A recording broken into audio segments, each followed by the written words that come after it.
What then about identity?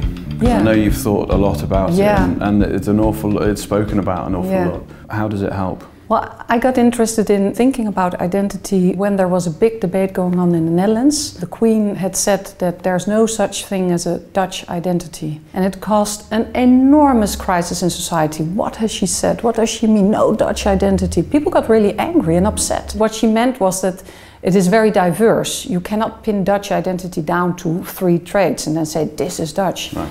But people actually felt attacked. And they said, well, there is some Dutchness, it does exist. And this was one of the big debates about identity in the Netherlands. So a societal debate, and then there was another debate about children, teenagers and students growing up that were more and more struggling to find out who am I.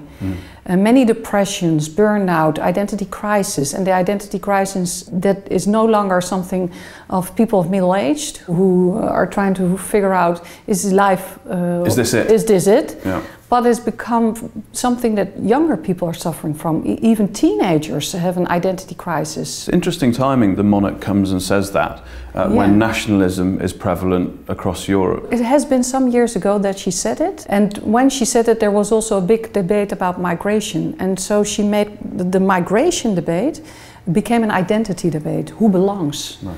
Who is allowed to belong in Dutch society? And I started to work about identity also because I got interested in how, when people present themselves, how do they tell the story of their life? Right. Most people start with their name, and then secondly they will say their work. So work is so prominent and dominant in how we understand ourselves. And why is this? Who are you if you don't have a job? Well, exactly. You don't have an identity then? Many people are also in search, permanently in search of who am I? It's a project, and it's something you have to work at all the time. It becomes a second job to find out who you really are. And if you fail, if you fall out, it's your fault. And this causes, of course, a lot of stress, burnout, depression, and this is a serious issue.